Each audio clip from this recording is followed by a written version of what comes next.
하나님의 말씀은 에스겔 18장 1절부터 9절 말씀입니다. 말씀을 함께 읽겠습니다. 또 여호와의 말씀이 내게 임하여 이르시되 너희가 이스라엘 땅에 관한 속담에 이르기를 아버지가 신 포도를 먹었으므로 그의 아들의 이가 시다고 함은 어찌 됨이냐. 주 여호와의 말씀이니라. 내가 나의 삶을 두고 맹세하노니 너희가 이스라엘 가운데에서 다시는 이 속담을 쓰지 못하게 되리라. 모든 영혼이 다 내게 속한지라.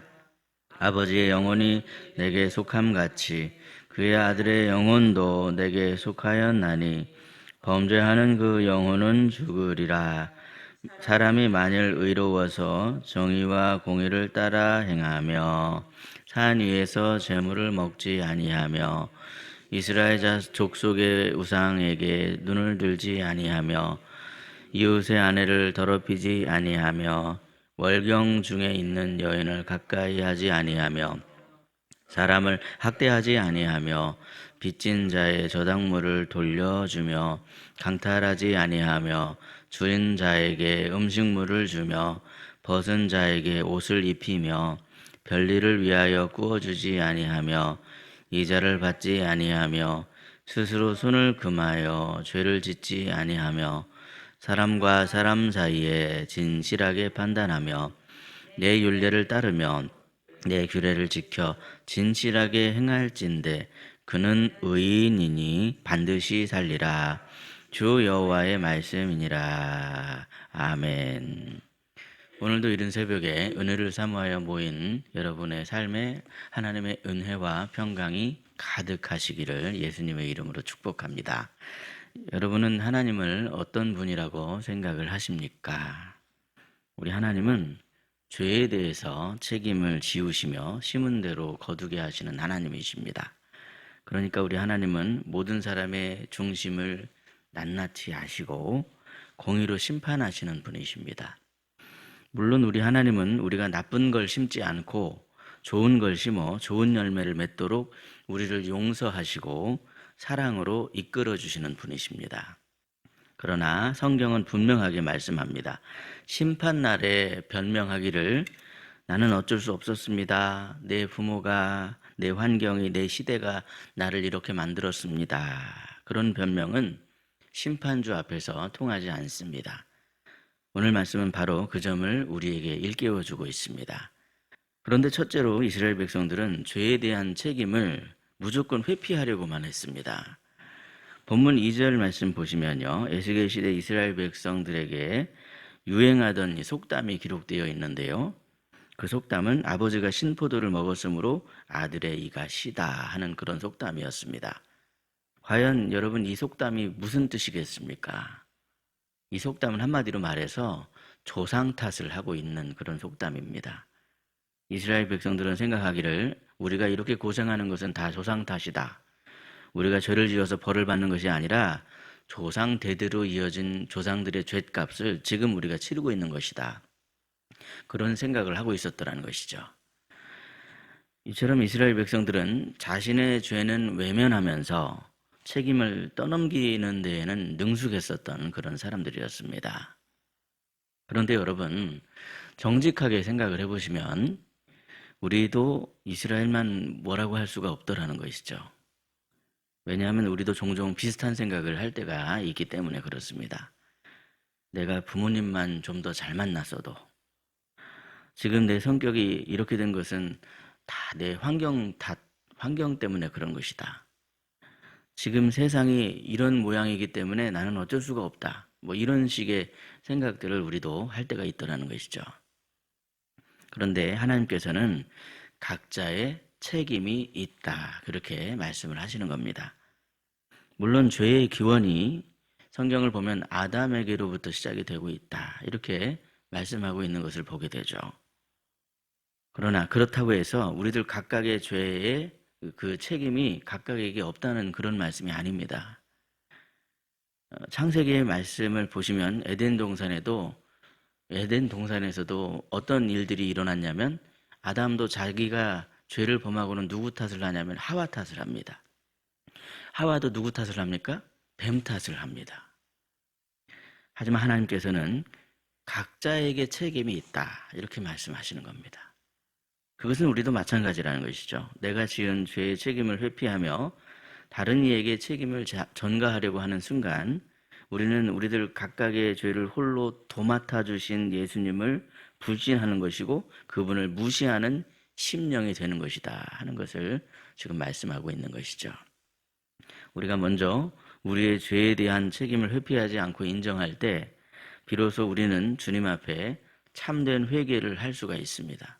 어떻게 하면 우리가 하나님 앞에 참된 회개를 할 수 있을까? 그것은 다른 것이 아니라 먼저 내가 죄에 대한 책임을 회피하지 않는 것, 그것부터가 참된 회개의 출발점이더라는 것이죠. 그러므로 먼저 죄를 깨달아 주님 앞에 자복하고 회개하심으로 하나님의 은총 안에 거하시는 저와 여러분이 되시기를 예수님의 이름으로 축복합니다. 둘째로 우리는 하나님께서 공평하시다는 그 사실을 기억해야만 합니다. 이스라엘 백성들은 하나님이 불공평하시다라고 생각을 했습니다. 그래서 지금 자기들이 바벨론 포로 생활을 하고 있는 건 다 이건 하나님이 불공평해서 그런 것이다, 그런 착각을 했더라는 거죠. 그러나 이러한 생각은 철저히 이스라엘 백성들의 착각이었습니다. 본문 4절 말씀 보시면요, 하나님께서는 모든 영혼이 다 하나님께 속했기 때문에 범죄하는 영혼은 당연히 죽을 수밖에 없다. 아버지는 아버지의 죄로 인해 죽는 것이고 아들도 아들이 범죄하면 아들의 죄로 인해 죽는 것이다, 이렇게 지금 말씀을 하십니다. 그런데 타락한 인간의 본성상 이 자기들만의 힘으로는 죄를 범하지 않고 죽지 아니할 영혼이 한 사람도 없더라는 것이죠. 그럼에도 불구하고 마치 자기들이 나는 의인인 것처럼 그렇게 착각을 하면서 오히려 하나님의 공평을 의심하고 함부로 이렇게 입술을 통해서 불평하는 말들을 자기들이 하더라는 겁니다. 내가 이렇게 신앙생활 잘하고 있는데, 내가 이렇게 하나님 앞에서 의로운 삶을 살아가고 있는데 왜 내가 이러한 대우를 받아야 하는가? 왜 내가 이렇게 바벨론 포로에 끌려와서 이런 고생을 해야 되는가? 이런 불평을 하고 있더라는 것이죠. 그러나 이와 같은 모습은 지금도 세상에 있는 많은 사람들이 범하고 있는 매우 어리석고 무지한 모습이더라는 겁니다. 여러분, 과연 우리가 왜 하나님을 불공평하다고 생각하게 되는 걸까요? 대부분은 어떤 데에서 불공평하다는 생각, 불평하는 마음이 시작되냐면, 어디서부터 비롯되냐면 내가 원하는 방식대로 하나님이 움직여주지 않는다라고 그렇게 생각이 들 때 우리는 그런 생각을 하게 되더라는 겁니다. 그러나 여러분, 우리의 기준대로 하나님이 움직이는 것을 공평이라고 착각해서는 안 됩니다. 그것은 결코 공평이 아닙니다. 우리는 실수하고 넘어지고 자빠질 때가 있죠.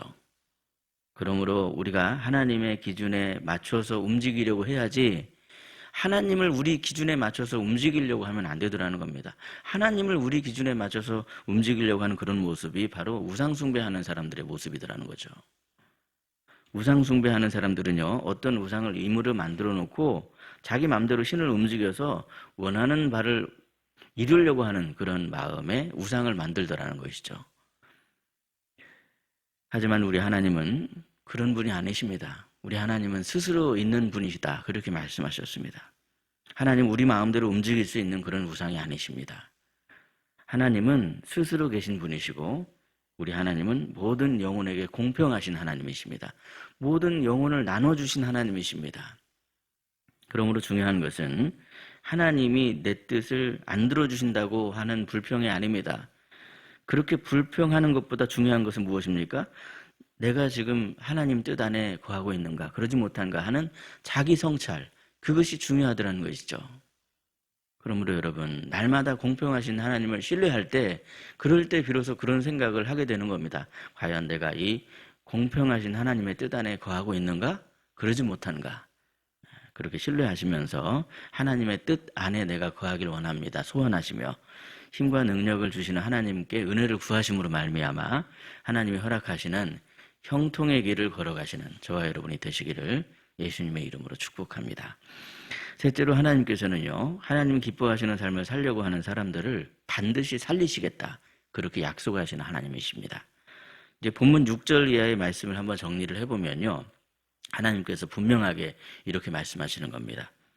그 사람이 우상을 바라보지 않고 이웃의 아내를 더럽히려고 하지 않고 가난한 사람을 압제하려 하지 않고 도둑질하려 하지 않고 빚진 자들의 저당물을 돌려주고 굶주린 자에게 양식을 나눠주고 헐벗은 자에게 옷을 입히고 이자를 받으려 하지 않고 손해를 끼치려 하지 않고 진실하게 재판하고 하나님의 규례를 따르려고 하는 사람, 그런 사람은 반드시 산다.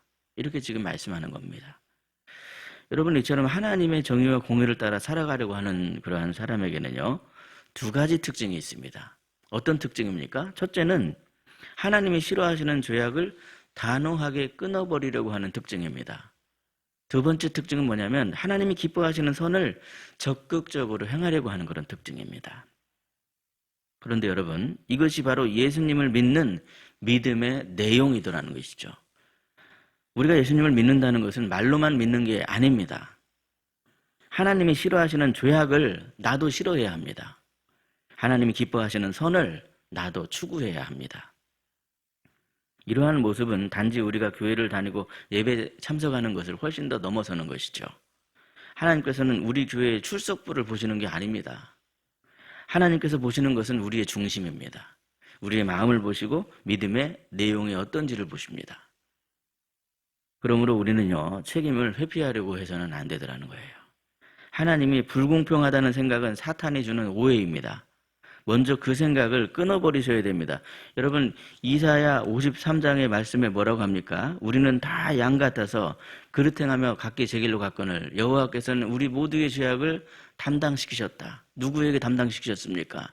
예수님에게 담당시키셨습니다. 그것이 바로 공평하신 하나님의 모습입니다.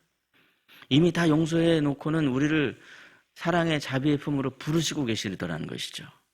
그러므로 오늘도 우리가 붙들어야 될 것은 예수님의 십자가입니다. 오늘도 예수님의 십자가를 붙드시고 하나님이 싫어하시는 죄악을 멀리하시며 하나님께서 기뻐하시는 일들을 실천하기 위해서 원하고 바라고 엎드려 기도하시는 저와 여러분이 되시기를 예수님의 이름으로 축복합니다. 기도하겠습니다. 심은 대로 거두게 하시는 하나님 아버지, 우리의 죄를 대속해 주시려고 예수님을 우리에게 보내주심을 참으로 감사합니다. 오늘 말씀을 통해 공의로 심판하시는 하나님을 다시 기억합니다. 오늘 본문의 말씀에서 자기들은 죄인이 아니라며 계속 변명만 하고 있는 이스라엘의 모습이 우리들의 모습은 아닌가. 이 시간 말씀을 통해 우리 삶을 비춰보길 원합니다. 부모님 탓, 환경 탓, 시대 탓을 하면서 우리 자신의 죄를 외면하려 하는 그러한 마음이 우리에게도 있었음을 주님 앞에 고백하길 원합니다. 먼저 우리가 십자가 앞에서 정직하고 진실한 모습이 되게 하여 주셔서 하나님의 은혜의 바다에 거하는 택하신 자녀들이 되게 하여 주옵소서. 불평과 원망으로 하나님의 공의를 의심하지 않게 하여 주시고 오직 하나님의 뜻 안에 거하려 할 때 내 기준으로 하나님을 맞추려고 하는 것이 아니라 하나님의 뜻을 깨달아 그 뜻대로 살아가는 저희들이 되게 하여 주옵소서. 이 시간 주님 앞에 겸손히 엎드려서 십자가의 보혈의 은총을 구하오니 하나님께서 싫어하시는 죄를 단호하게 끊어버릴 수 있게 하여 주시고 하나님이 기뻐하시는 삶을 적극적으로 살아가도록 인도해 주옵소서. 저희들이 연약함을 아시는 주님, 오늘도 이렇게 기도의 동역자들, 하나님 사랑하시는 귀한 성도들을 주님 전으로 불러 모아주시고 함께 주님의 일을 도모하며 함께 기도하며 나아갈 수 있게 하여 주시니 참으로 감사합니다.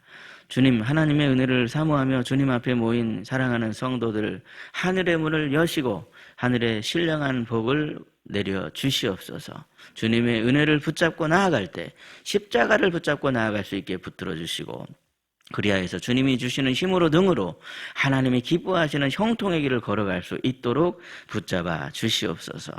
정직한 영을 새롭게 하여 주시며 오직 십자가의 사랑과 능력으로 주님이 기뻐하시는 그 길을 걸어갈 때 좌로나 우로나 치우치지 않게 하여 주시는 그 하나님의 은혜 가운데 세상의 빛을 비추는 빛의 자녀의 역할을 감당하게 하여 주시옵소서. 우리의 가정을 붙들어 주시길 원합니다. 우리 사랑하는 자녀들을 붙잡아 주시기를 원합니다. 우리 주님 기뻐하시는 그 길을 걸어가기를 힘쓸 때 주님이 이끌어 주시는 그 막대기와 지팡이를 의지하게 하여 주시고, 그래서 사망의 음침한 골짜기 걸어갈 때도 해를 두려워하지 않는 믿음, 낙심하지 않는, 낭망하지 않는 믿음을 허락하여 주시옵소서. 오늘 거룩한 주일을 준비하는 토요일입니다. 저희들의 마음과 생각이 온통 아버지께로 향하여지게 하시고, 그리하여서 참 기쁜 마음으로 또 주일을 준비하며 오늘 하루를 기쁘게 살아가는 저희들이 되게 하여 주옵소서. 우리 구주 예수 그리스도의 이름으로 기도드리옵나이다. 아멘. 각자 기도하시겠습니다.